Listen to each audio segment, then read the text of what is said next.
Hi friends, welcome to Rajahmundry home recipes. ఈరోజు మన ఛానల్లో నేను చూపించబోయే రెసిపీ ఎన్నో ఆరోగ్య ప్రయోజనాలున్న కరపెండ్లంతో కరకరలాడే పకోడీని ఎలా తయారు చేసుకోవాలో ఈ వీడియోలో చూపిస్తున్నా. టేస్ట్ అయితే చాలా బాగుంటుంది. ఈ దుంపలో C vitamin, iron, calcium, phosphorus, magnesium, vitamin B ఇలా చెప్పుకుంటూ పోతే ఎన్నో పోషక విలువలు ఉన్నాయి. సీజనల్గా వచ్చే వాటి డైట్లో తీసుకోవడం వల్ల కూడా ఆరోగ్యానికి మంచిది. కరపెండ్లంతో చాలా రకాల రెసిపీస్ అయితే మన ఛానల్లో ఉన్నాయి. ఇంట్రెస్ట్ ఉన్న వాళ్ళు డిస్క్రిప్షన్ అయితే చెక్ చేయండి. పకోడీ కోసం పచ్చిగా ఉండే కరపెండ్లం దుంప అయినా పర్వాలేదు, బాయిల్ చేసిందైనా తీసుకోవచ్చు. నేనైతే ఇక్కడ ఉడకబెట్టిన దుంపని తీసుకొని చాక్తోటి మజ్జిగ కట్ చేస్తున్నా. ఉడికించిందే కాబట్టి దానిపైన స్కిన్ పీల్ చేయగానే ఈజీగా వచ్చేస్తుంది. బ్రౌన్ పార్ట్తో పాటు లోపల మనకి వైట్ లేయర్ లాంటిది ఉంటుంది, దాన్ని కూడా కంప్లీట్గా రిమూవ్ చేసేసుకోండి.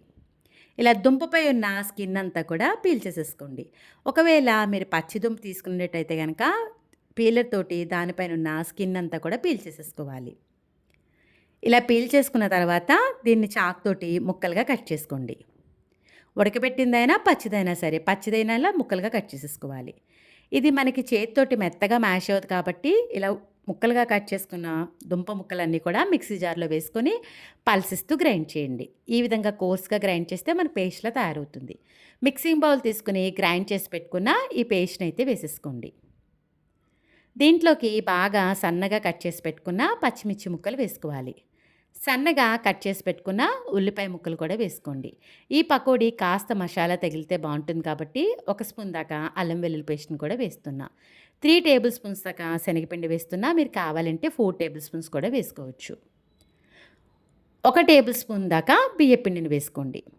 కరకరలాడడానికి 2 టేబుల్ స్పూన్స్ దాకా కార్న్ఫ్లోర్ని అయితే వేస్తున్నా. పకోడీ కొంచెం కలర్ఫుల్గా రావడానికి 1 స్పూన్ దాకా కారం కూడా వేసుకోండి. 1/2 స్పూన్ దాకా గరం మసాలా వేస్తే పకోడీ మసాలా తగులుతూ చాలా బాగుంటుంది. వాటర్ కానీ ఏమీ వేయకుండా ఈ శనగపిండి, బియ్యపిండి అంతా కూడా దుంపకి బాగా పట్టేలాగా చేతితోటి మ్యాష్ చేస్తూ కలపండి. చూస్తున్నారు కదా, ఈ విధంగా కలపాలి. ఇలా అంతా కూడా మిక్స్ చేసిన తర్వాత ఇది కొంచెం గట్టిగా ఉంది కదా, కొద్దిగా వాటర్ వేసుకొని పిండిని అయితే కలుపుదాం. వాటర్ మరి ఎక్కువగా వేయకూడదండి. ఇలా చూసుకుంటూ కొద్దిగా వాటర్ వేసుకుంటూ పిండిని కలుపుకోవాలి. నేనైతే ఇక్కడ ఉప్పు వేయడం మర్చిపోయానండి, లాస్ట్లో వేసుకున్నాను. చూస్తున్నారు కదా, పిండి ఈ విధంగా ఉంది కదా. ఇప్పుడు టేస్ట్కి సరిపడా సాల్ట్ని కూడా వేసేసుకొని ఇదంతా కూడా బాగా మిక్స్ చేసేస్తున్నా. పిండి మనకి మరీ పల్చగా ఉండకూడదు, మరీ గట్టిగా కూడా ఉండకూడదు. చూపిస్తున్న విధంగా ఉంటే సరిపోతుంది. పకోడీ పిండి అయితే రెడీ అయిపోయిందండి. ఇప్పుడు పకోడీ వేసుకోవడానికి ప్యాన్ పెట్టి డీప్ ఫ్రై సరిపడా ఆయిల్ పెట్టుకుని హీట్ అవనివ్వండి. హీట్ అయిన తర్వాత ఫ్లేమ్ని మీడియం ఫ్లేమ్లో పెట్టుకొని మనం రెడీ చేసి పెట్టుకున్న పిండిని కొద్దిగా పకోడీలా అయితే వేసుకోవాలి. ఇలా వేసేటప్పుడు మనకి ఏదైనా పిండి చేతికి అంటుకుంటుందంటే కనుక చెయ్యిని తడి చేసుకుని వేసుకోండి, ఈజీగా పకోడీలా దిగుతాయి. ఇలా ప్యాన్కి సరిపడినన్ని వేసుకుని ఫ్లేమ్ని మీడియం ఫ్లేమ్లో పెట్టుకోండి. వేసిన వెంటనే గరిటెతో కలపద్దండి. కొంచెం కాలిన తర్వాత నెమ్మదిగా గరిటెతోటి బ్యాక్ సైడ్కి అయితే టర్న్ చేసుకోవాలి.